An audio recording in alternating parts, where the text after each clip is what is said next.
Тату на обличчі, не моя фішка. Я просто пишка, пушка, тишка. Дивна для всіх непрочитана книжка. Bonsoir, bienvenue à l'UPJB.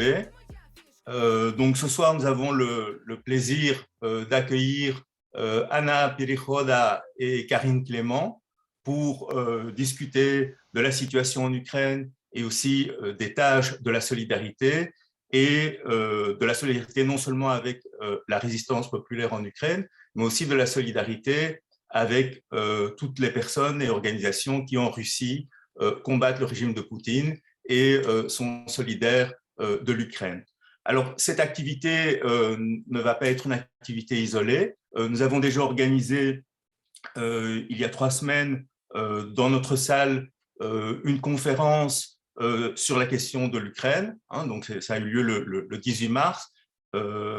Et d'autres activités sont prévues dans les semaines et dans les mois qui viennent. Et pour nous, évidemment, la solidarité avec l'Ukraine est quelque chose de très important.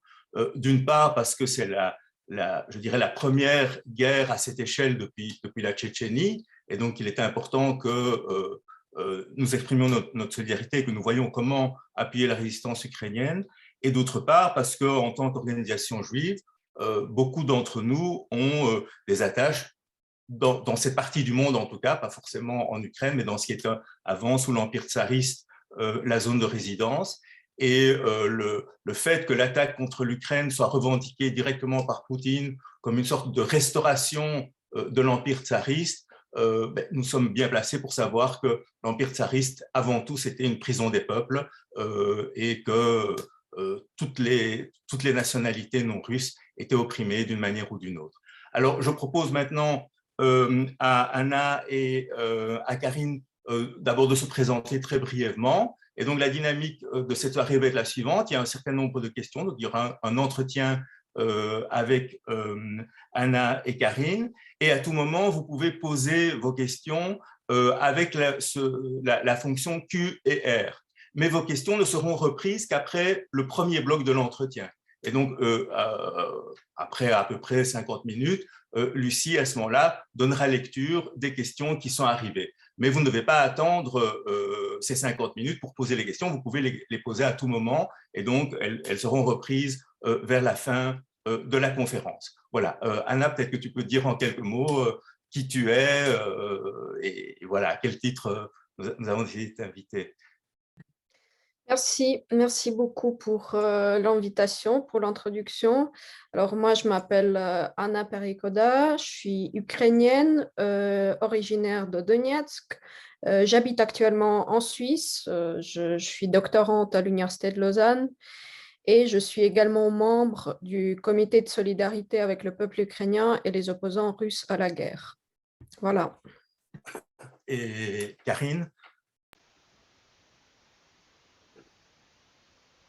Tu dois brancher ton micro, je crois.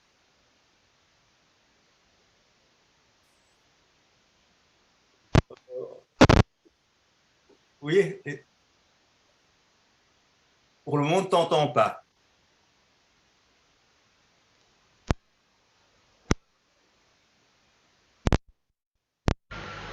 Ouais.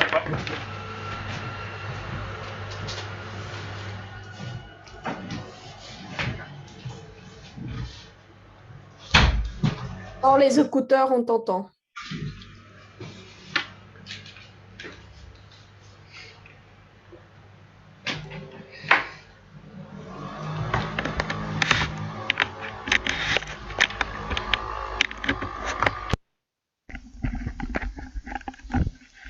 Allô? Oui, Ça oui. marche? Bon. Alors, bonjour. Donc, je suis sociologue. J'ai passé, on va dire, presque toute ma vie adulte en Russie. J'ai été interdite de séjour sur le territoire russe en 2019. Donc, depuis, je suis à Paris. Voilà. Et oui, je suis aussi militante dans différents réseaux internationalistes. Alors, la première question, ben, évidemment, Anna, c'est de faire le point sur la situation aujourd'hui en Ukraine. Hein, l'agression russe a commencé le 24 février. Il y avait certainement derrière le projet d'en finir avec l'Ukraine en très peu de temps, en quelques jours, d'avoir une blitzkrieg victorieuse. Et manifestement, les choses se sont passées de manière toute différente de ce qui avait été projeté par l'État russe. Oui, tu as tout à fait raison. Les choses se passent autrement, visiblement, comme que c'était prévu par l'État russe. Et contrairement à toutes les prédictions, ben, la deuxième armée du monde n'arrive pas à écraser l'armée ukrainienne. Et ça fait un mois déjà, et un mois de guerre, aucune ville majeure ukrainienne n'a pas pu être conquise entièrement. Donc, l'armée russe s'attaque aux civils. Et on a vu ce week-end ce qui s'est passé à Boutcha, à Irpin et dans les autres petites villes proches de Kiev. Donc, après leur libération, on a vu qu'est-ce que les Russes ils ont fait, qu'est-ce qu'ils font dans les villes sous leur occupation. Les civils ont été abattus dans les rues, même les enfants, sans aucune raison, just for fun. On a découvert des chambres de torture remplies des cadavres dans plusieurs de ces villes et villages. On a découvert des fosses communes, des femmes, même des très jeunes filles, des enfants qui étaient violés. On a découvert les corps des femmes nues, entassés sous les pneus, qu'on a essayé de brûler. Beaucoup de morts, des corps restés dans les rues pendant des semaines parce que chaque fois que leur famille ou leurs amis tentaient de les ramasser pour les enterrer, les soldats russes leur tiraient dessus. Donc, on peut se demander si les soldats russes ont fait tout ça dans les régions où ils ont passé seulement 3 semaines, qu'est-ce qu'ils sont en train de faire en ce moment à Mariupol, par exemple. Cette ville, elle est assiégée, elle est sous l'occupation déjà depuis 6 semaines. Donc, on ne connaît pas le nombre exact des victimes à Mariupol. On parle de 5 000 morts, d'autres de 20 000 morts. Il est impossible de savoir. Et ce qu'on sait, par contre, c'est que les habitants sont complètement coupés de tous les moyens de communication, de l'eau, de l'électricité. L'aide humanitaire ne peut pas y accéder et ceux qui survivent encore dans ces conditions, ils sont contraints de se cacher dans les caves où ils ne peuvent pas sortir. Ils souffrent très probablement de la faim, du froid. Ils meurent là-bas, donc il y a aucune nourriture dans la ville depuis un mois. Et je pense que vous avez aussi entendu parler de la condition, soi-disant, que la Russie avance à l'Ukraine. Elle demande la dénazification de l'Ukraine et on se demandait tout ce temps-là, mais ils sont fous ces gens. Quelle dénazification? Qu'est-ce que ça veut dire? Et bien maintenant, depuis ce week-end, on sait ce que ça veut dire. On a lu un éditorial qui est apparu dans une plus grande ou plus importante agence de presse russe, RIA Novosti. Et cet article, cet éditorial, était intitulé « Ce que la Russie devrait faire avec l'Ukraine ». Et on a lu dans cet article que, effectivement, tout ce qui a été fait par l'armée russe en Ukraine ne doit pas être qualifié comme un crime de guerre, puisque il s'agit en fait de combattre le nazisme en Ukraine. Et le fait que les actions de l'armée russe ne concernent pas juste les militaires, mais que ces actions concernent aussi les civils.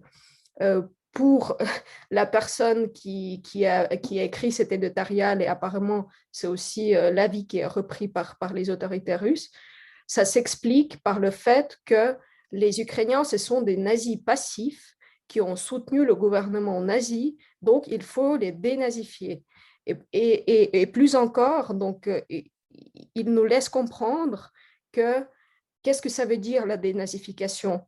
Ça veut dire, qu'est-ce qu'elle signifie? Ça veut dire, en fait, l'anéantissement de l'État ukrainien et aussi l'interdiction totale de sa langue, de sa culture, de l'identité ukrainienne Et j'espère que là, en ce moment, il y a certaines personnes qui comprennent un peu mieux ce que Poutine veut dire lorsqu'il parle, lorsqu'il affirme qu'il n'acceptera pas de négocier qu'une fois toutes ces conditions soient acceptées par l'Ukraine. Et la condition, c'est tout ce que je viens de vous expliquer.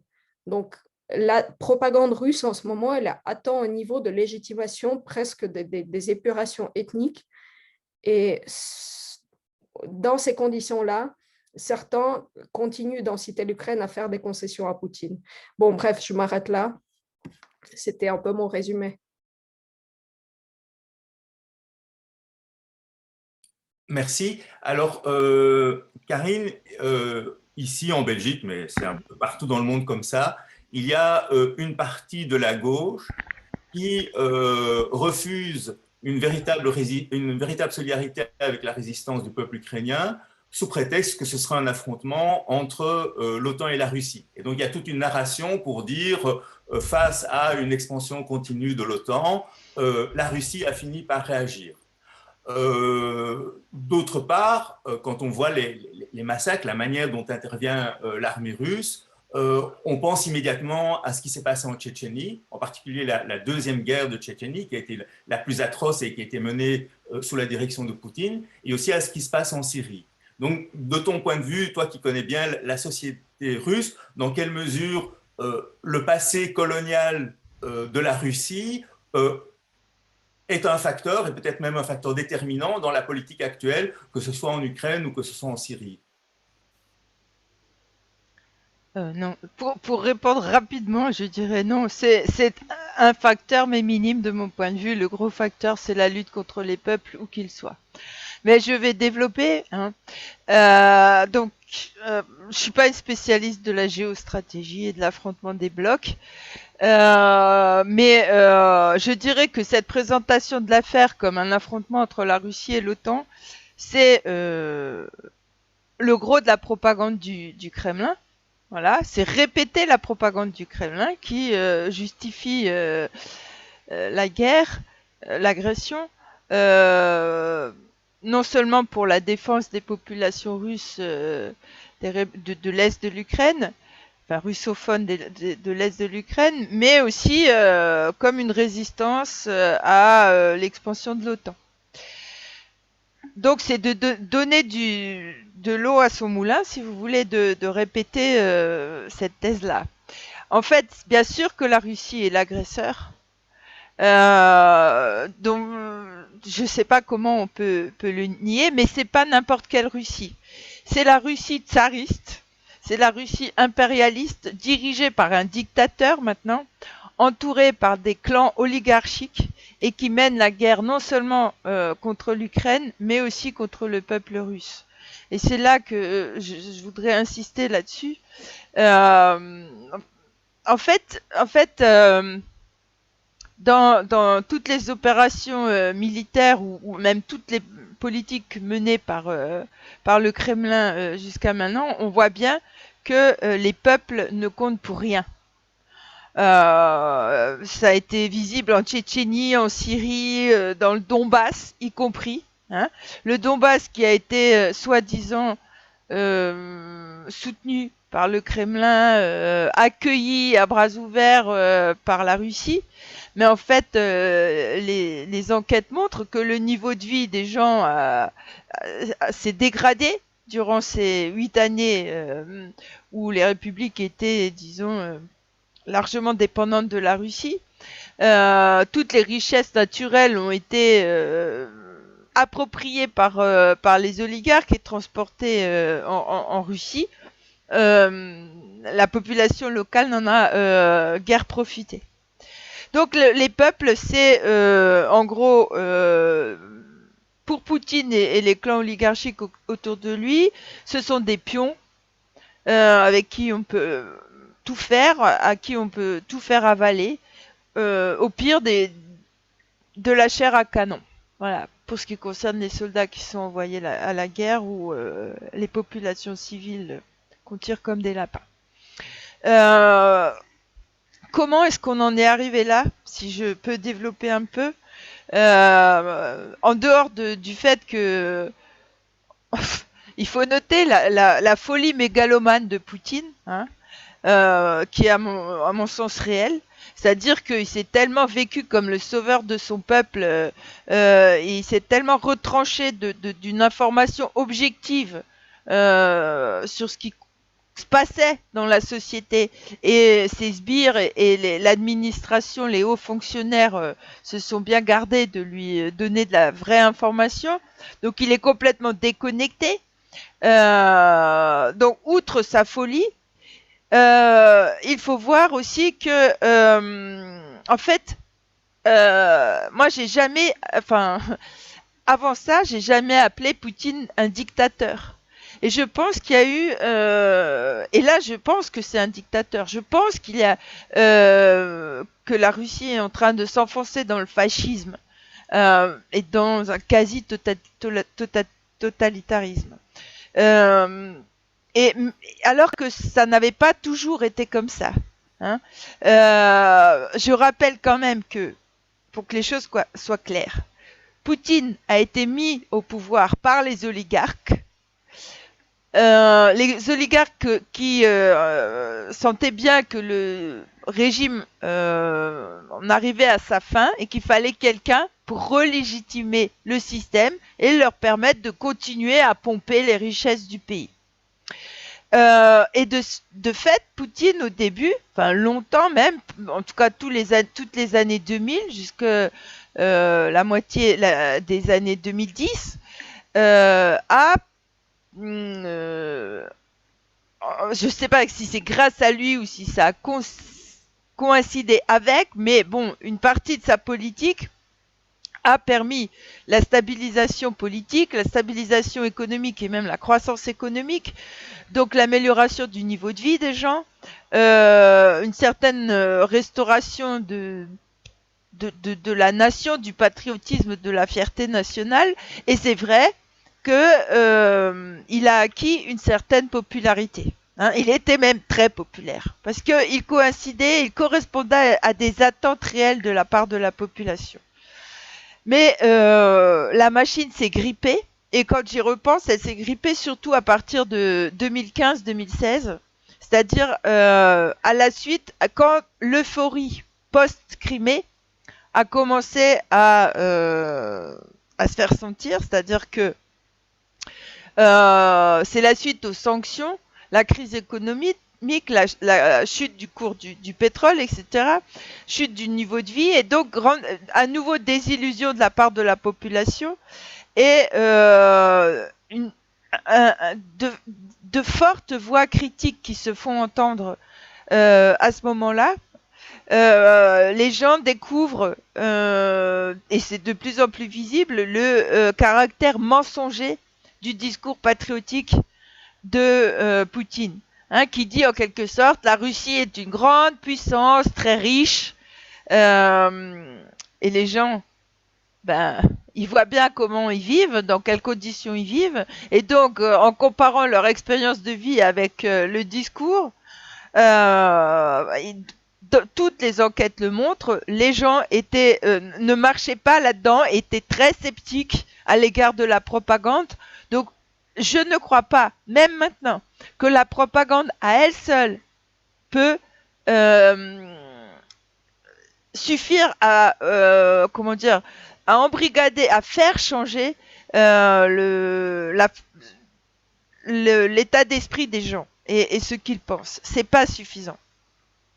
D'autant que les Russes ont une tradition vraiment ancrée depuis l'Union soviétique d'être a priori très sceptiques et de remettre en question le discours propagandiste. Et je veux quand même dire que, alors on nous dit, les Russes, dans leur majorité, on nous cite des sondages. Alors les sondages en temps de guerre, déjà généralement, ça vaut pas grand-chose, mais en temps de guerre... je vous fais pas un dessin, hein, quand il y a la censure, le quadrillage policier de la population, etc. Donc les sondages disent, il y en a de types différents, c'est entre 60 et 80% de la population qui serait comme un seul homme derrière Poutine et la guerre. Ça, c'est le point de vue que donnent les sondages.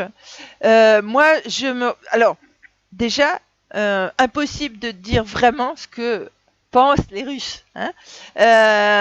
C'est impossible en général, mais c'est d'autant plus impossible maintenant qu'il y a la guerre. C'est impossible pour moi, étant donné que je suis pas là-bas. Et pour connaître vraiment la vie des gens, il faut discuter. Il faut discuter, avoir des rapports réels. Mais je me permets de dire 2 mots d'une enquête, la dernière enquête que j'ai pu faire, qui était quand même massive, qui concernait plusieurs régions dans les années 2016, 17, 18, et qui avait fait apparaître au sein des classes populaires, et j'insiste là-dessus parce qu'on n'en parle jamais, et pourtant c'est l'énorme majorité de la population russe, hein, ce sont les ouvriers, les employés, les auto-entrepreneurs, les petits entrepreneurs, les gens des régions, enfin la majorité d'entre eux, les retraités, etc. Ces classes populaires étaient massivement critiques à l'égard de Poutine, à l'égard de la propagande nationaliste, surtout critiques des inégalités sociales faramineuses, critiques de l'oligarchie qui s'appropriait les richesses du pays, et de Poutine qui était un allié des oligarques. J'étais vraiment très surprise de la force de cet esprit critique à l'époque, surtout par rapport à ce que j'avais connu dans les années 90, et la force aussi de l'esprit de solidarité. Les gens se sentaient, comment dire, comme un seul homme, conscient de ces inégalités sociales. Presque on peut parler d'une conscience de classe qui était née à ce moment-là, alors qu'elle était complètement anéantie dans les années 90 et l'ultra-anti-communisme de ces années. Alors, où est passé cet esprit critique ? C'est ce qu'on peut se poser comme question maintenant. D'abord, c'est pas en écoutant la majorité des voix qui nous parviennent jusqu'en Occident de ces Russes habitués à la parole publique, donc appartenant aux classes qu'on dit en français les classes moyennes urbaines cultivées. En russe, ce serait l'intelligentsia. C'est pas forcément en écoutant leur voix qu'on comprend ce que pensent ce qui se passe dans les classes populaires dans la Russie profonde, puisque cette classe intellectuelle-là, elle est premièrement, elle a en commun un mépris faramineux du peuple. Hein. En France, c'est pareil aussi, mais ça atteint pas les proportions que ça atteint en Russie. Et deuxièmement, c'est une classe qui est scindée en deux radicalement et qui combat. Et c'est les échos de ce combat qu'on entend ici. C'est-à-dire, il y a une partie de cette intelligentsia qui est radicalement contre la guerre et contre Poutine, et une partie de cette intelligentsia qui est radicalement pour Poutine et pour la guerre. Et donc, c'est eux qui parlent, c'est eux les propagandistes, c'est eux les cerveaux, c'est eux qui font ces articles odieux dont a parlé Anna, et qui est combattu par des gens comme Khodorkovsky, l'oligarque émigré maintenant, comme Kasparov, des gens qui n'ont aucune assise, aucune popularité dans la population. Et donc, c'est des combats qui se mènent dans une sphère virtuelle, là aussi déconnectée des réalités sociales. Un dernier mot, si j'ai encore le temps, c'est par rapport aux répressions politiques qui se... Enfin, ça devient dramatique, ça devient très très dur. Hein, pour simplement dire que la guerre en Ukraine c'est une guerre, les gens sont passibles de 15 ans de prison maintenant. Donc on peut dire que c'est très difficile d'émettre son point de vue ou même ses doutes par rapport à ça. Hein, et c'est pour ça que les gens, s'ils ne se parlent pas, Hein, comme cette critique dont je parlais avant, ça se passait surtout dans les conversations informelles, dans les paroles, les rapports directs des gens entre eux. Si les gens se parlent pas, en tout cas de ça, c'est sûr que un point de vue alternatif, une vision alternative des choses ne peut pas se consolider. Chacun continuera dans son petit coin à faire tous les efforts possibles pour ne pas penser à la guerre et surtout pour ne pas penser qu'on fait la guerre à l'Ukraine qui est quand même pays frère, pays de même culture, de même langue, etc. Et donc se retrouver se reconnaître en tant qu'agresseur de ce pays-là et de ces Ukrainiens-là, dont une grande partie des Russes a de la famille en Ukraine ou des amis en Ukraine, c'est très dur. Donc je pense qu'il y a d'énormes efforts qui sont faits pour éviter d'y penser. Et la propagande dans ces conditions-là, disons, c'est pas qu'elle fait changer les points de vue, c'est juste que bon, voilà, si c'est ça qu'il faut penser, faute d'alternative, c'est pas qu'on pense la même chose, mais en tout cas, on pense pas autre chose.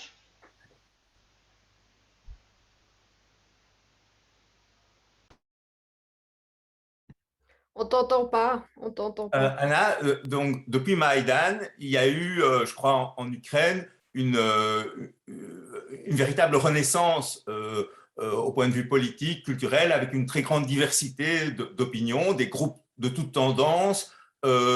Et souvent, la propagande du Kremlin met en avant l'existence d'une extrême droite qui est réelle et nie complètement l'existence d'une gauche qui est certainement tout aussi réelle que cette extrême droite. Alors, est-ce que tu peux dire justement quelques mots de la gauche qui se développe en Ukraine et qui fait partie aujourd'hui de la résistance populaire? Oui, il y a beaucoup de choses à dire, bien sûr, par rapport à la gauche en Ukraine et par rapport aussi à leurs revendications. Donc, en Ukraine, on a des syndicats, on a aussi des mouvements de gauche démocratiques qui, en ce moment-là, se battent contre l'envahisseur, mais aussi, en même temps, ils continuent, enfin, ils font des énormes efforts pour défendre les droits de travailleurs qui voient leurs droits bafoués, qui sont les premiers à payer le prix de cette guerre.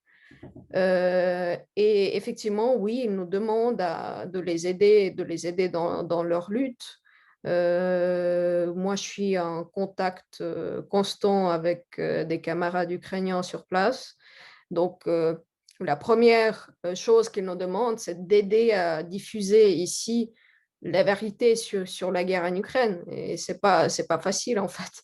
Donc, il faut aussi, ils nous demandent que nous, ici, on puisse dénoncer clairement l'agresseur, nommer des choses comme ils le sont en ce moment. Et la position, soit disons, ni OTAN, ni Poutine, etc., dans l'absolu, oui, bien sûr, mais en ce moment-là même, elle n'est plus pertinente parce que, enfin, je m'explique, parce que presque toujours, elle cache derrière soi une espèce d'anti-impérialisme à sens unique, parce que c'est une position qui est adoptée actuellement par ceux qui, tous ces années-là, et on le sait parce que voilà, on suit les débats, tous ces années-là, ces gens étaient profondément campistes, qui disaient que notre seul ennemi, c'est l'impérialisme américain, que tous ceux qui le combattent, ce sont nos alliés. Tous ces gens-là qui disaient ça pendant des années, après l'invasion de l'Ukraine en 2014, ils répétaient la même chose. Maintenant, ils nous disent ni Poutine ni OTAN. C'est pas crédible. On n'est pas dupes, je veux dire. Et donc, toutes ces années, on présentait cette guerre dans le milieu de gauche ici comme une espèce voilà, d'affrontement entre la Russie, humiliée, encerclée, menacée, et les États-Unis, notre ennemi éternel et unique. Donc voilà, et je vais dans le même sens que Karine, elle vient d'expliquer, que ces gens, pour ces gens-là, pour ce type de discours, l'Ukraine, finalement, les peuples c'est des pions et l'Ukraine, c'est en quelque sorte un champ de bataille entre les deux forces, les vrais acteurs de l'histoire, les États, les grands États, la Russie et les États-Unis, et l'Ukraine, elle serait instrumentalisée par l'Occident, il serait aussi coupable d'avoir provoqué la Russie. Donc, il faut finalement comprendre, et ce que nos camarades ukrainiens, ils essayent de nous dire et redire à plusieurs reprises, c'est que maintenant, il faut dire clairement les choses et nommer qui est l'agresseur, qui est l'agressé dans cette situation et ne pas mettre dos à dos la victime et le violeur et l'agresseur. Donc, il y a une des pires aspects justement de cette attitude, c'est que ça nie les aspirations des Ukrainiens, y compris de leurs mouvements progressistes qui prennent des positions claires à cet égard. Et je pense que c'est le moment d'écouter les Ukrainiens, les camarades ukrainiens, de comprendre qu'il ne suffit pas de proclamer juste ni Poutine ni OTAN pendant ces innombrables conférences que la gauche organise en ce moment, parce que soudainement, on a commencé à s'intéresser à l'Ukraine, qui se fait d'ailleurs attaquer par la Russie depuis déjà 8 ans. Et pendant ces 8 ans, enfin, nous et les Ukrainiens, on n'a pas eu vraiment beaucoup de propositions de nous exprimer, à vrai dire. Donc, cette position, Nini, elle n'a pas grand-chose, souvent, elle n'a pas grand-chose à voir avec la solidarité envers les opprimés et envers les Ukrainiens.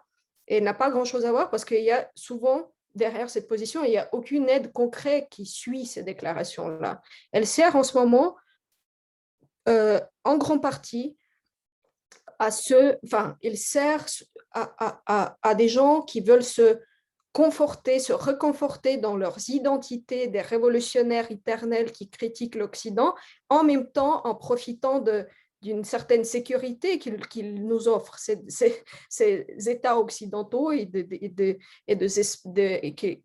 droits d'expression qui sont tout à fait, bien sûr, pas du tout... qui sont très fragiles d'ailleurs, comme on le sait. Mais on a encore la possibilité ici de le faire. Les Russes, ils ne peuvent plus le faire. Et les Ukrainiens, ils n'ont plus de choix.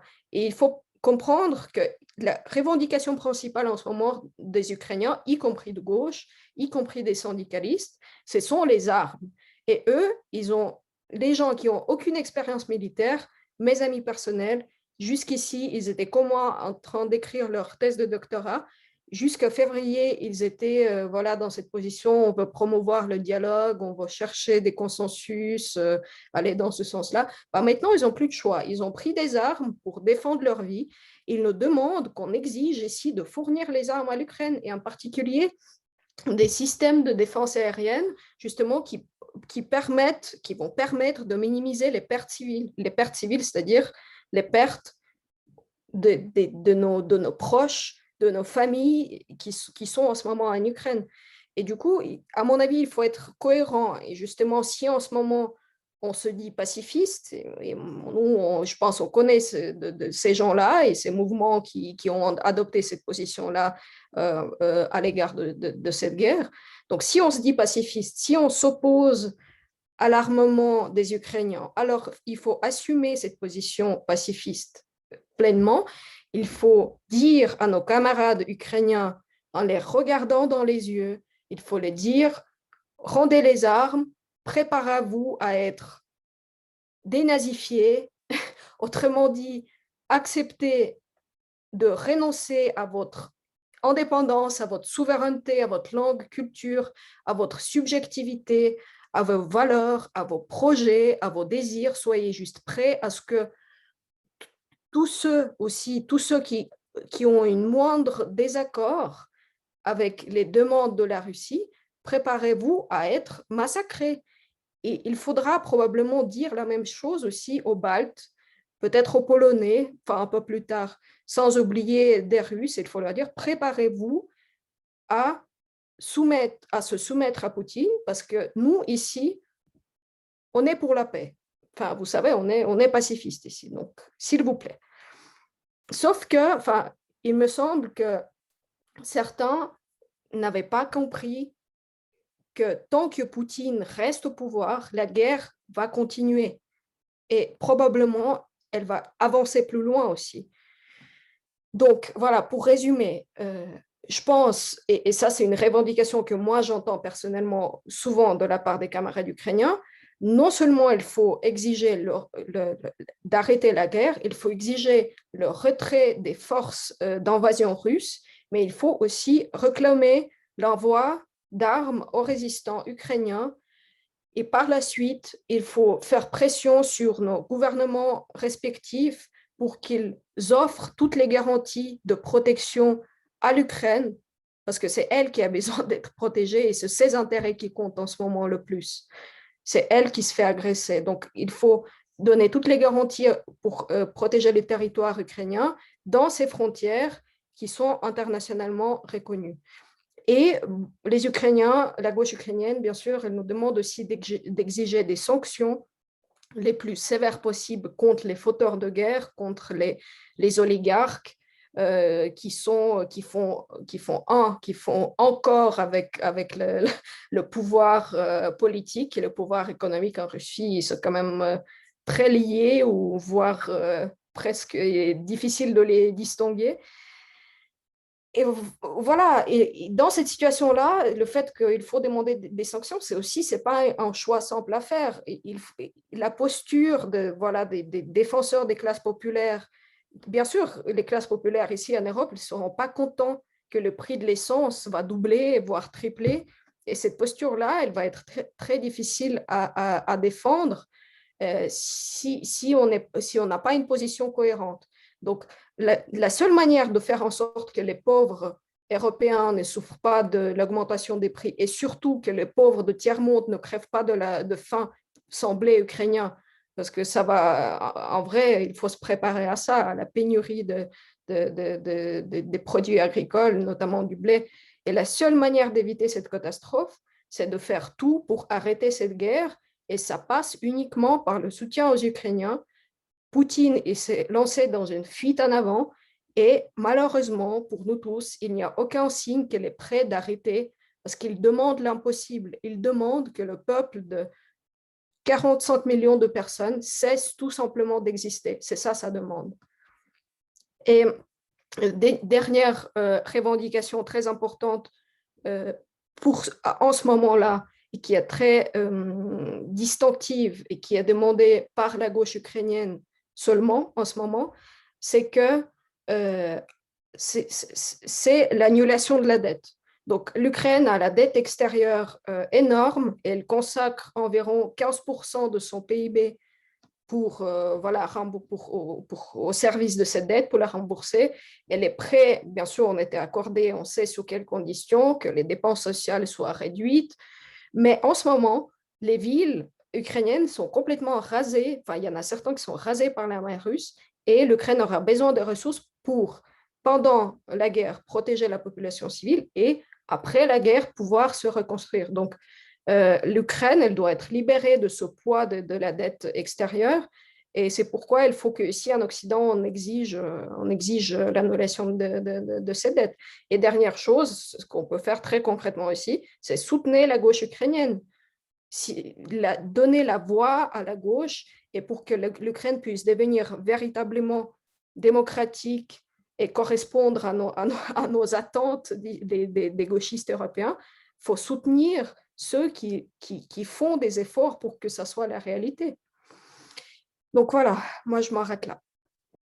Merci. Alors, Karine, donc dès les premiers jours de la guerre, on a vu beaucoup de personnes en Russie qui ont même, je dirais, protesté de manière symbolique en mettant les couleurs ukrainiennes sur des foulards dans le métro, des personnes qui manifestaient avec une pancarte vide, hein, puisque tous les mots sont pratiquement interdits et peuvent valoir 15 ans de prison. Et en particulier, les organisations féministes ont été très présentes. Enfin, j'ai vu sur Telegram notamment toute une série de réseaux qui existent, qui se sont qui existe dans une trentaine de villes, autour, par exemple, d'une chose très simple et qui est atroce, c'est par exemple le fait que l'armée n'envoie pas les corps des soldats morts vers leur famille, donc il est impossible d'avoir un enterrement normal, on les brûle ou on les enterre, enfin sur place en Ukraine, où on les garde dans des réserves, on ne sait pas trop bien. Alors, comment toi tu vois la montée possible de cette résistance anti-guerre en Russie? Bah, d'abord, je veux rappeler qu'il y a eu et il y a toujours résistance, et c'est pas rien si on considère que la Russie est actuellement un pays quasi fasciste. Donc c'est pas rien, c'est autre chose de sortir dans la rue en Russie, même avec une pancarte blanche, on se fait tout de suite arrêter. Hein.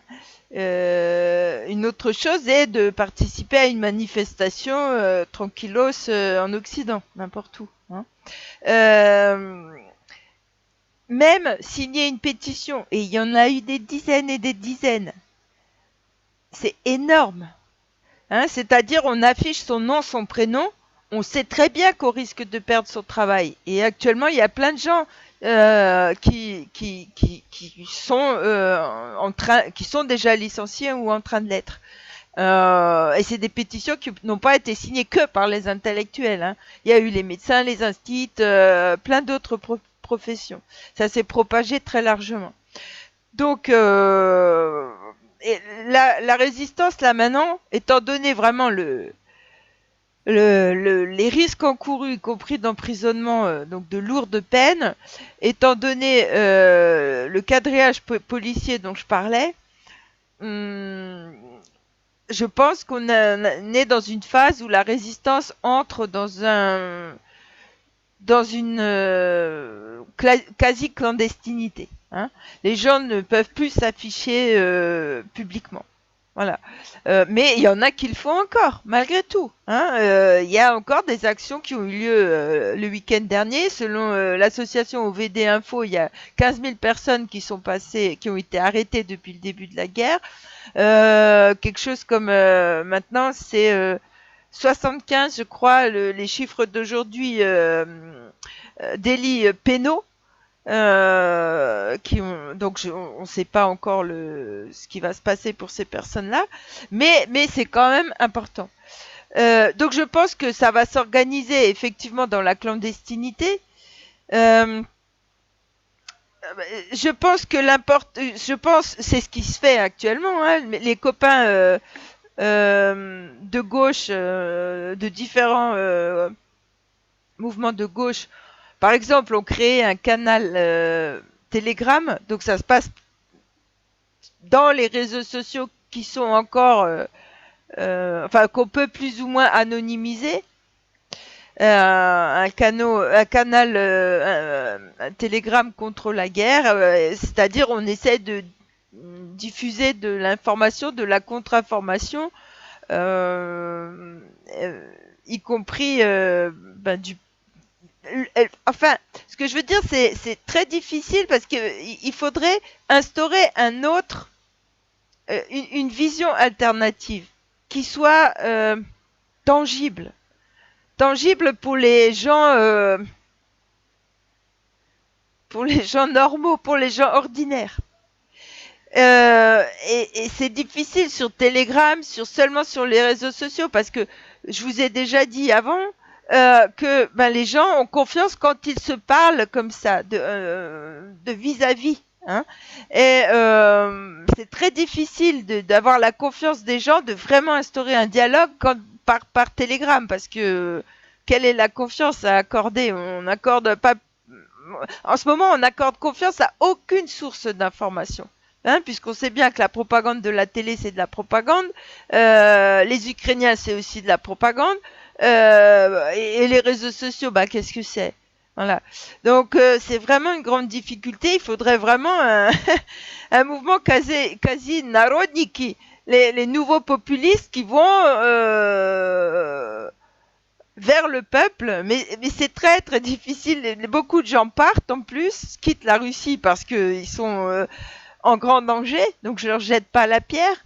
Mais de l'extérieur, c'est très difficile.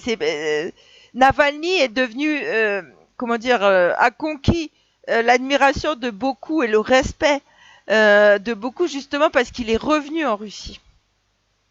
Donc c'est pas, à mon avis, depuis l'immigration, même si encore une fois, je respecte le choix des gens, mais c'est difficile de faire changer les choses de l'immigration. Et je voudrais dire encore une chose, c'est que la gauche russe, elle est presque encore plus isolée, je dirais, que la gauche ukrainienne maintenant, qui est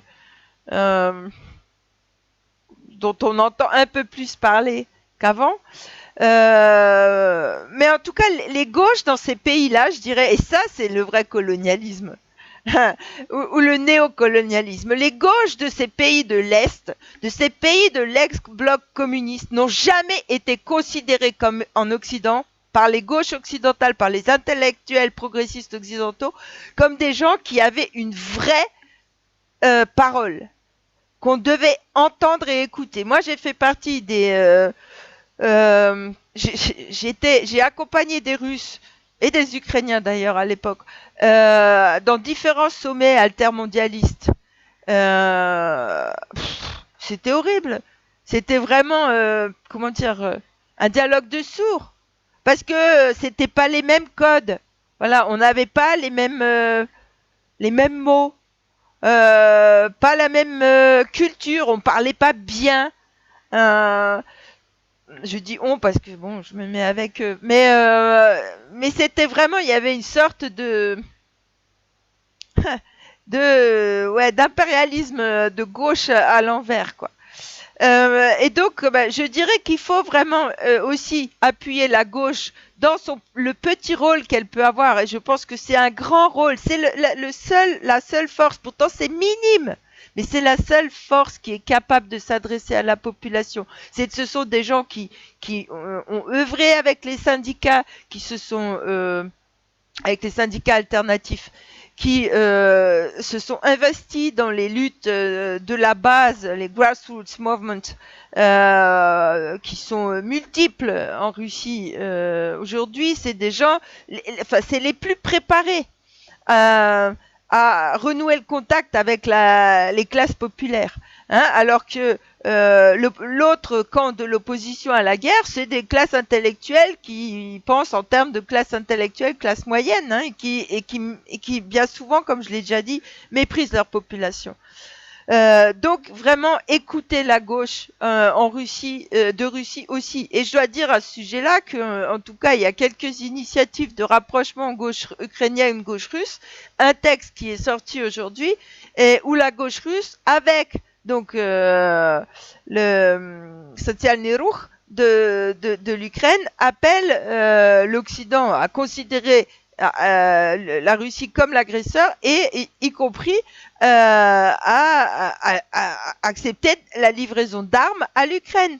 Parce que, disent-ils, c'est à la condition que la Russie soit arrêtée en Ukraine que le régime pourra changer en Russie.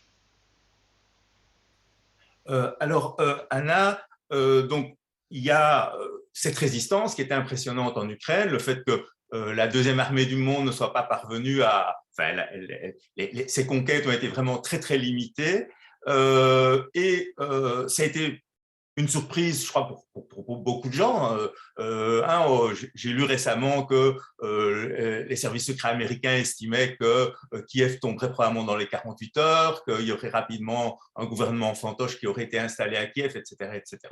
Et donc, comme tu l'as dit tout à l'heure, la guerre, en fait, elle n'a pas commencé le 24 février. Elle était déjà là, avec évidemment une intensité beaucoup plus basse que maintenant, depuis 2014. Et à travers cela, les gens ont appris la solidarité, l'auto-organisation. Est-ce que tu peux en dire quelques mots? Oui, je peux dire quelques mots et bien sûr qu'il y a beaucoup de variables qui jouent dans tout ça. Et oui, c'est vrai que si l'Ukraine résiste à l'armée russe dans des conditions où cette dernière elle possède un avantage militaire écrasant, c'est parce que voilà, face à l'invasion, il y a aussi une grosse mobilisation populaire.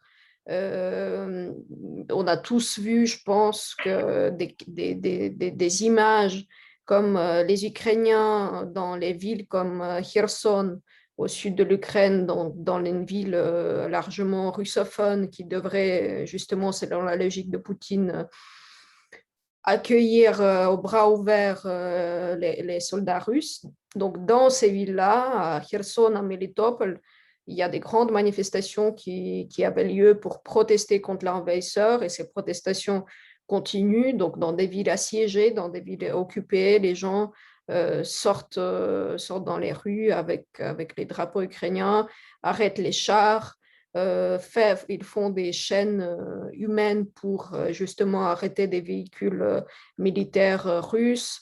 Euh, et effectivement, ce qui compte, c'est que, comme Karine elle a dit, c'est que fondamentalement, ce sont les gens quasiment de la même culture et qui peuvent parler la même langue. Ça ne veut pas dire qu'ils parlent la même langue, mais qui peuvent parler la même langue. Ils ont des références et langues communes. Ils peuvent dire, les Ukrainiens, surtout les Ukrainiens du Sud, et ils disent aux occupants russes en russe parfait, et ils disent aux soldats qu'il faut qu'ils rentrent à la maison, que personne les attend ici et qu'on veut qu'ils partent et qu'ils n'ont rien à faire dans le pays qui ne leur appartient pas. Et donc ça, c'est, je pense, une raison non négligeable disons, démoralisation, une certaine démoralisation des troupes russes, c'est qu'ils voient que, en quelque sorte, ils attaquent les civils ukrainiens qui sont fondamentalement comme eux. Et au tout début, on avait aussi plein d'images des soldats russes qui se rendaient volontairement, qui rendaient les armes et qui s'étaient fait prisonniers et qu'on leur laissait téléphoner leurs parents, etc. Mais plus la guerre dure, moins il y a la possibilité de montrer en quelque sorte l'humanité envers les soldats, même si au début, je pense, la volonté elle était là. La plupart des Ukrainiens dans d'autres villes, ils n'ont pas connu la guerre. Ils n'ont pas vu ce que la guerre, elle a touché quand même que l'Est de l'Ukraine, une partie de Donbass.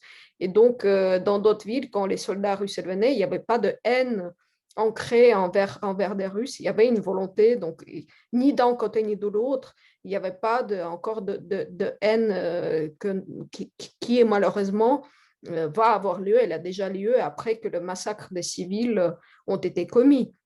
Après de tels actes, je pense qu'il y aura de moins en moins de cas que les soldats russes ils vont se faire prisonniers, ils vont se faire tuer. Et comme les Ukrainiens civils, ils se font tuer aussi en ce moment. Donc, c'est un cercle, c'est une logique de la guerre qui s'installe et elle est horrible. Et il était encore possible de l'éviter au début. Mais bon, donc il y a cet aspect, il y a cet aspect-là, le fait que ça avance pas parce que je pense les soldats russes, ils comprennent pas tout à fait pourquoi ils se retrouvent en Ukraine. Personne ne les a vraiment expliqué pourquoi ils sont là et qu'est-ce qu'ils doivent faire. C'était juste envoyé sans explication et sans. Mais par rapport, juste pour revenir à la résistance, bien sûr qu'elle existe, la résistance armée et non armée, et c'est que depuis 2014, effectivement, ce que Poutine n'avait pas compris, parce qu'effectivement, je pense qu'il n'était pas du tout bien informé sur ce qui se passe en Ukraine, c'est que les Ukrainiens, ils ont, face à la guerre que la Russie mène depuis 2014, ils ont vu ce que ça signifie d'être dans la zone d'influence de la Russie, dans la zone d'influence immédiate, je veux dire. Qu'est-ce que ça veut dire de vivre sous l'occupation russe? Ça veut dire la misère, ça veut dire le pillage de ressources qui étaient déjà pillées avant par les oligarques russes, mais là, il n'y a vraiment plus aucun obstacle pour les Russes de piller encore plus et de s'en foutre complètement de la vie des gens ordinaires. Donc, je pense que les Ukrainiens soi-disant russophones, bon, bref, des gens comme moi et comme ma famille et comme la plupart des citadins ukrainiens, ceux qui étaient, disons, indifférents à la Russie avant 2014, quand ils ont vu qu'est-ce que ça signifie, les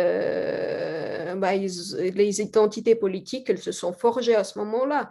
Avant, la plupart de la population ukrainienne, c'était une population politiquement passive.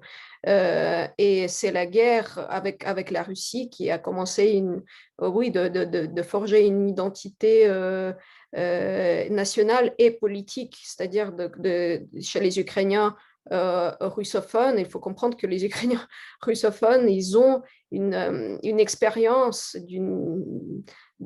de vivre dans une démocratie, mais certes une démocratie très perverse, pas du tout, pas du tout idéal, enfin très très loin de l'idéal démocratique, mais quand même ils ont eu pendant ces 30 ans de l'indépendance élire différents présidents, de les faire partir par la révolution quand même, ils ont fait ça au moins 2 fois.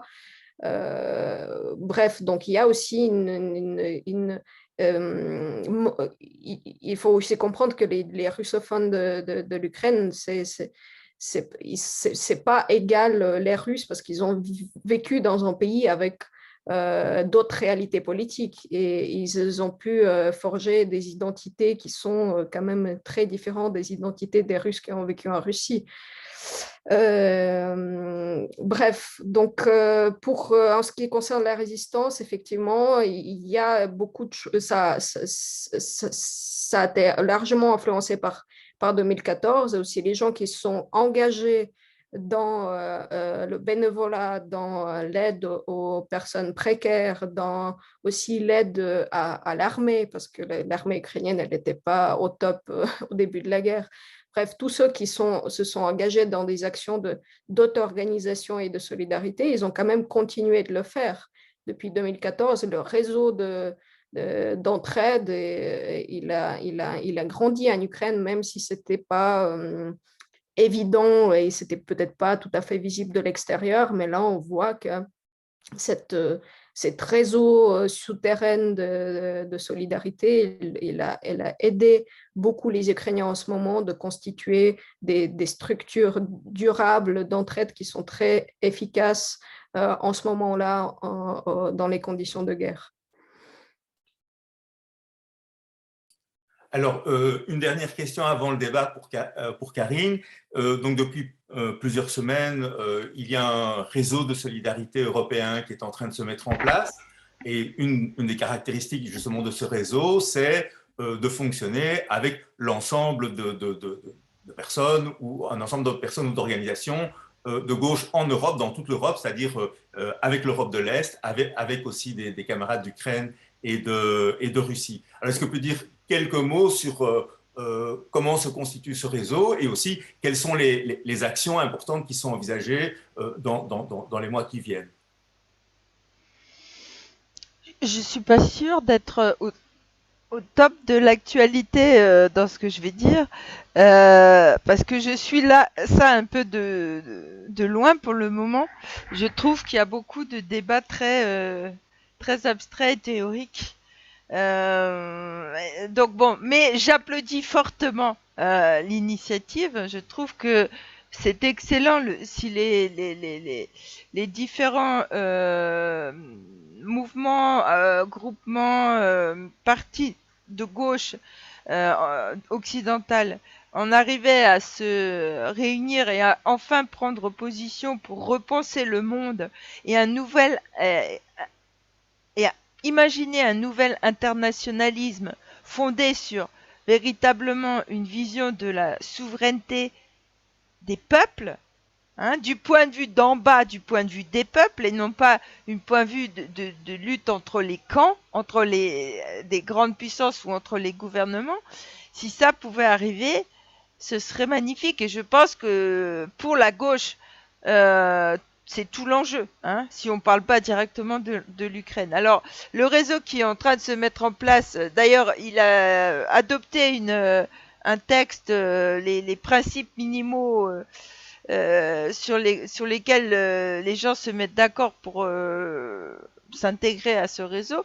Et il y a soutien à la lutte armée et non armée du peuple ukrainien. Donc voilà, c'est déjà une chose.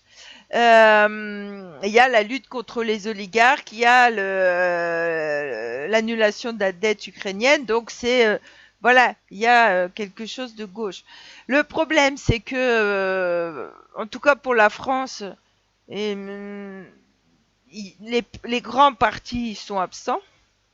Mais on a les élections prochainement, donc ça complique le jeu. Mais quand même, quoi qu'on pense de un tel et un tel qui s'est mal exprimé sur la Russie, etc., c'est indispensable. Si on veut faire un vrai rassemblement, ce serait indispensable d'inclure. Mais surtout, il y a des actions concrètes qui sont faites en lien plus ou moins étroit avec le réseau. C'est surtout les initiatives syndicales, pas uniquement en France, dans plusieurs pays.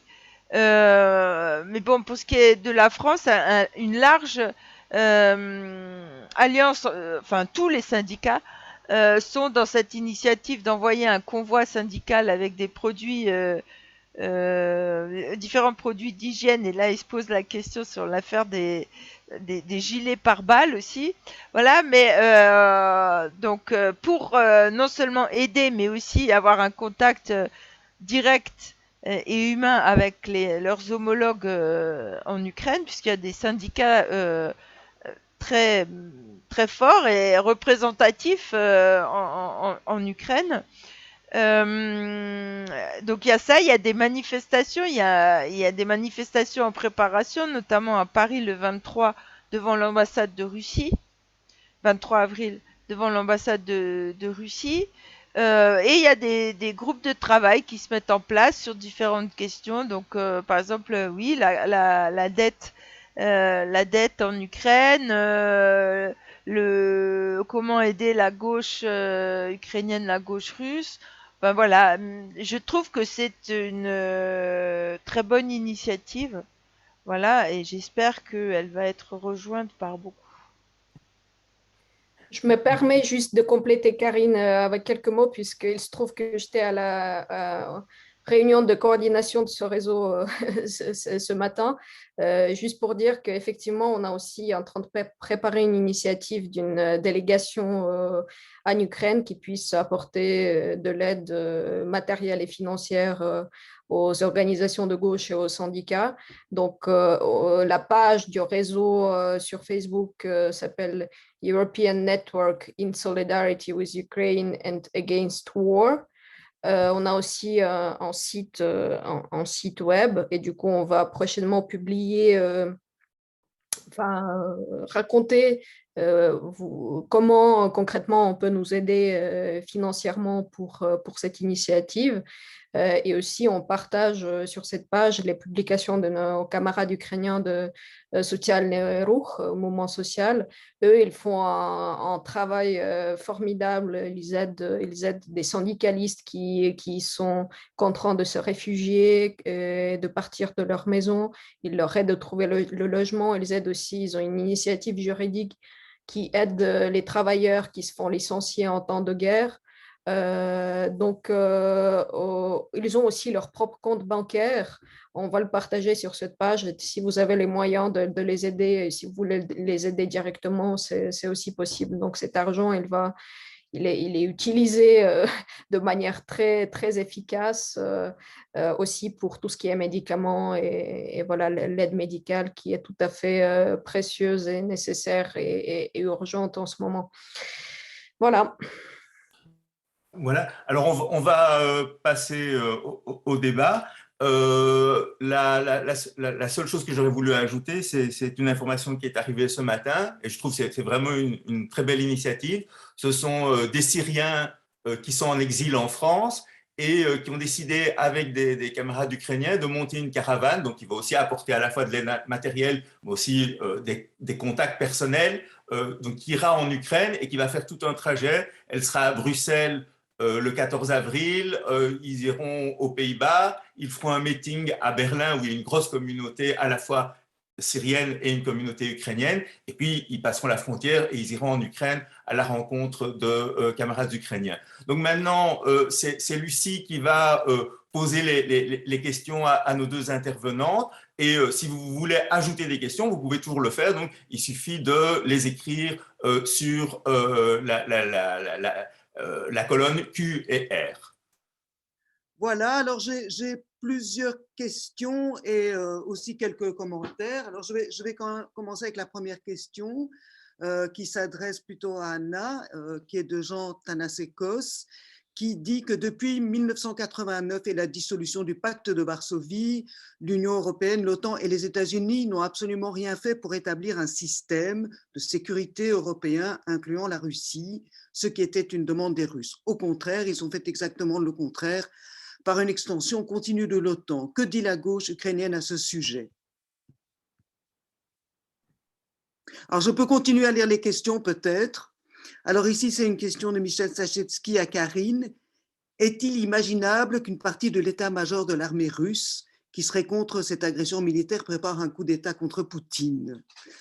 Alors, je continue. Donc, il y a alors de nouveau plusieurs commentaires de Jean Thanasekos et puis également Yvette qui sont plutôt, qui renvoient plutôt à la question des nationalistes néo-nazis en Ukraine. Donc, que pense la gauche ukrainienne par rapport aux néo-nazis, que pensent les Ukrainiens de Stepan Bandera comme héros national, enfin voilà, quelques choses de ce côté-là, et aussi la division Azov, voilà. Enfin, je balance ça un petit peu en vrac, mais en gros, je crois que vous voyez de quoi on parle. Je ne sais pas, Karine, tu veux commencer ou je commence? Ok. Alors, sur l'extension de l'OTAN, il y a beaucoup de choses à dire. Je le dis dès le début, moi, je ne suis pas non plus, ni comme Karine, géostratège. Voilà, les questions de géopolitique, ce n'est pas mes discussions préférées et ce n'est pas quelque chose à quoi je m'intéresse particulièrement. Mais c'est vrai qu'il n'y avait pas d'effort ni de la part de l'Occident, ni de la part de la Russie, tout ce temps-là, d'établir un système de sécurité commune qui peut inclure tout le monde et qui puisse justement garantir la paix dans la région européenne au sens large du terme. Par contre, dire que les actions de la Russie en Ukraine, mais aussi dans d'autres pays, parce que la Russie, elle a mené les guerres ailleurs, que ces actions-là sont provoquées par l'extension de l'OTAN et par le fait que ces intérêts de la Russie n'étaient pas pris en compte, ça, c'est pas vrai. Donc, ça, ce sont des prétextes qui n'ont pas grand-chose à voir avec la réalité. Pour moi, ce qui explique les actions de Poutine en Ukraine, mais aussi dans d'autres pays, ce qui explique ses actions en Biélorussie, où il a écrasé dans le sang la résistance populaire, au Kazakhstan, où ils ont fait la même chose, en Syrie aussi, et ailleurs, aussi à l'intérieur de son propre pays, en Tchétchénie. Bref, toutes ces actions-là, pour moi, ne sont pas justifiées par des pressions externes de la part de l'Occident et de l'OTAN. Poutine, il n'a pas peur de l'OTAN. Il a peur des soulèvements populaires et du fait que les peuples avec qui les Russes puissent avoir des liens, avec qui ils puissent s'associer, que ces peuples-là puissent construire des sociétés démocratiques, qui puissent décider eux-mêmes de leur destin, qu'ils puissent aussi décider eux-mêmes qui les gouverne. Et ça, c'est pour Poutine, ça, c'est la menace existentielle. Parce que les gens, et comme Karine l'a dit, les gens qui l'ont mis au pouvoir, ce sont des oligarques et leur but principal dans cette vie, c'est de continuer de piller la Russie, et Poutine est le garant de ce système. Il n'a pas d'autre choix que juste de faire tout pour que les gens qui l'ont mis au pouvoir continuent de gagner des milliards sur le dos du peuple russe. Donc, c'est ça qui le préoccupe. C'est ça, et ce n'est pas l'extension de l'OTAN, ce n'est pas les menaces soi-disant extérieures, ça n'a pas grand-chose à voir avec la réalité. Donc, moi, c'est ma position, c'est comme ça que j'analyse, c'est ma grille d'analyse des conflits que la Russie mène à l'extérieur et à l'intérieur de ses frontières. Et chaque fois qu'elle l'a fait, c'était pas parce que le temps l'a attaqué ou il y avait des menaces réelles militaires ou politiques. C'est parce que les pays autour voulaient changer de système. Et c'est à ce moment-là que Poutine s'active et déclenche les guerres. Par rapport à des néo-nazis en Ukraine et Stepan Bandera, donc il y a aussi beaucoup de choses à dire. Et bien sûr, les camarades qui vivent en ce moment en Ukraine, ils ont certainement beaucoup plus de légitimité de parler de qu'est-ce que représente l'extrême droite en Ukraine que moi en ce moment. Et ils ont aussi pris des positions là-dessus. Si vous vous intéressez à la question, vous pouvez les trouver sur leur site. C'est pas un problème. Et je pense une des choses, c'est qu'on fantasme le rôle de l'extrême droite en Ukraine. Euh, je ne peux pas dire qu'elle n'existe pas, bien sûr qu'elle existe, surtout dans les conditions de guerre. Le pays est en guerre, elle se fait envahir depuis 8 ans. Comment on veut que dans ces conditions-là, l'extrême droite n'existe pas? Bien sûr qu'elle existe dans l'armée, elle existe aussi dans la rue, mais personne ne vote pour l'extrême droite. L'extrême droite n'existe pas dans les parlements, dans les urnes de vote. On ne fait pas confiance aux partis qui s'affirment comme les partis d'extrême droite. Ils ne sont pas élus, ils représentent peut-être 1% des votes aux dernières élections parlementaires. Et moi, ce qui me surprend, parce que moi, je suis la situation de près et j'ai tout intérêt à le faire, c'est que pendant les 8 ans de guerre, ce qui me surprend, c'est que les Ukrainiens, ils ont une immunité énorme contre les idées racistes, réactionnaires, néofascistes, etc. Pendant les 8 ans de guerre où les Ukrainiens se font massacrer par la Russie, on n'a pas vu la montée d'extrême droite. On a vu que le président qui était élu par la majorité, par 72% des électeurs en Ukraine, c'est un président russophone, juif, et son programme politique, c'était de dire on doit tous se réunir au-delà de nos différences culturelles, linguistiques, au-delà de nos compréhensions différentes de l'histoire. Donc, c'était ça son discours. C'était le discours ouvertement disons, en opposition avec le discours très nationaliste, ethnique de l'ex-président Poroshenko. Et les Ukrainiens, ils ont voté pour cet homme-là et ils n'ont pas élu l'extrême droite dans le Parlement. Et je pense que les Français qui vont probablement voter dans le deuxième tour et choisir entre Le Pen et Macron, ça, je pense qu'il faut qu'ils réfléchissent aussi un petit peu plus sur leur immunité aux idées racistes, xénophobes et d'extrême droite. Et par rapport à Stepan Bandera, bon, bref, je pense que je vais juste finir par une idée que, effectivement, nombreux sont des personnes qui sont ici en Occident en ce moment, au lieu de se mettre à saisir l'horreur réelle de la guerre russe en Ukraine, ils préfèrent de s'intéresser, de savoir qu'est-ce que les Ukrainiens pensent des combattants d'Azov, est-ce que les Ukrainiens ils sont suffisamment révolutionnaires pour qu'on le soutienne ici, parce que les Ukrainiens, je veux dire, ils déboulonnent les statues de Lénine. Alors, je veux dire, sorry, it's a no from me, parce que les Ukrainiens ne sont pas suffisamment révolutionnaires pour que la gauche les soutienne. Et c'est évidemment beaucoup plus intéressant de faire ça, de s'intéresser à Azov, Stepan Bandera, etc., que d'aider concrètement les Ukrainiens à résister à l'invasion russe. Mais à mon avis, nous sommes obligés en ce moment de prendre conscience que les massacres sont en train de se produire derrière nos portes en Ukraine. C'est pas très loin de l'Europe. Et c'est de notre devoir de faire quelque chose pour arrêter les crimes de guerre. Et ces crimes de guerre, en ce moment, ils sont russes. Ils ne sont pas faits ni par Stepan Bandera, ni par d'autres ennemis imaginaires. Mais je pense que si ces questions vous intéressent, les camarades ukrainiens de gauche, ils ont déjà fait beaucoup de publications sur ce sujet. Ils sont facilement trouvables et traduits dans d'autres langues.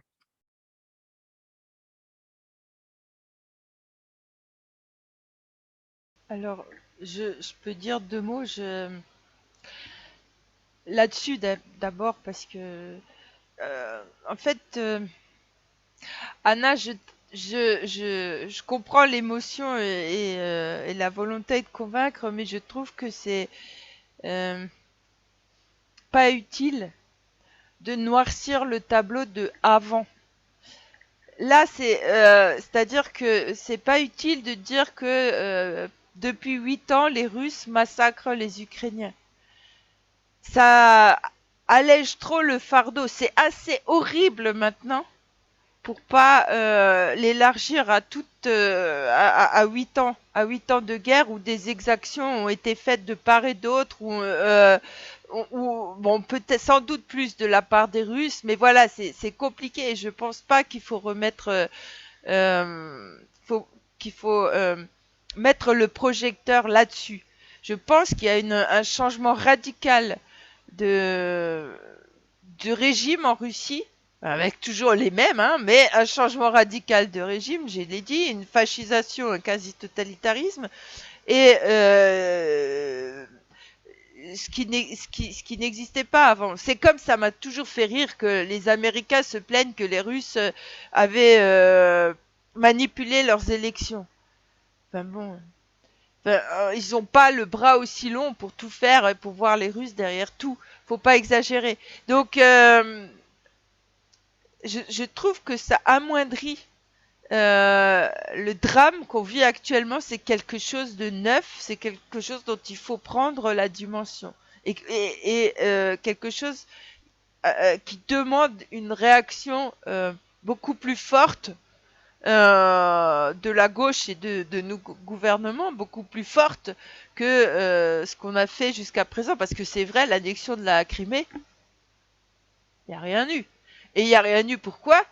Parce que les oligarques russes, bah, c'est l'internationalisme oligarchique. Hein. Ça, c'est clair. Entre les peuples, c'est délicat, mais alors, quand on est riche, on arrive à bien s'entendre.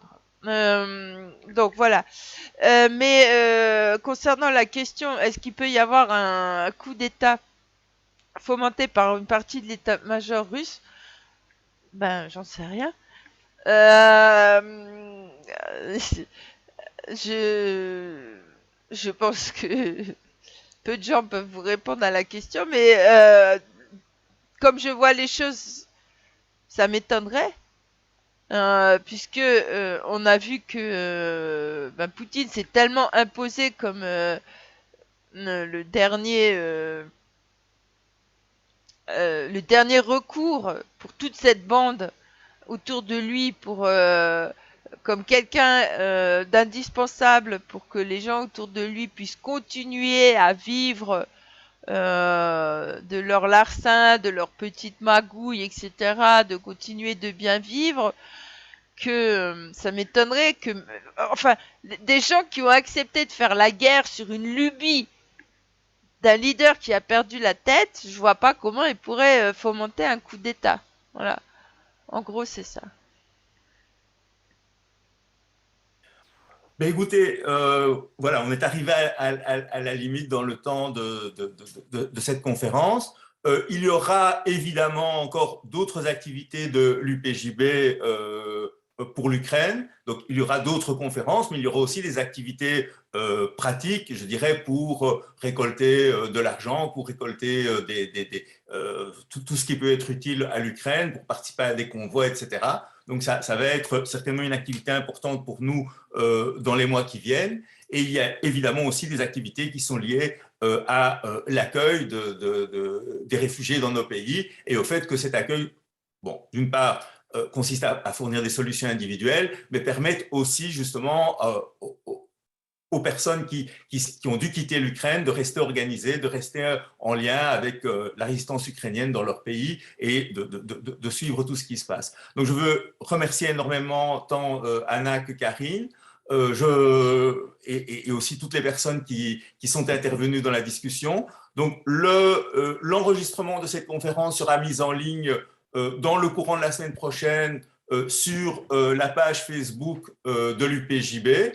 Et si vous allez sur notre site, si vous allez sur notre page, sur la page YouTube de l'UPJB, si vous allez sur notre page YouTube et si vous allez sur notre page Facebook, vous verrez quelles seront les différentes initiatives qui seront proposées et aussi les initiatives du réseau européen que nous allons évidemment relayer pour la Belgique. Donc, un grand merci. Et Anna en particulier, je veux te souhaiter beaucoup de courage dans le travail remarquable que tu fais, et toi et évidemment tous les camarades d'Ukraine avec lesquels tu es en contact. J'avais encore envie de lire juste un petit quelque chose, Oui. Parce que c'est un petit commentaire que je trouve très, très chaleureux. C'est Serge qui est postier, qui travaille à la poste et qui est délégué et qui est descendant enfant de réfugiés de la guerre d'Espagne, et qui rappelle qu'on a quand même beaucoup reproché à la France, à l'Angleterre, de ne pas avoir armé l'Espagne républicaine contre les fascistes.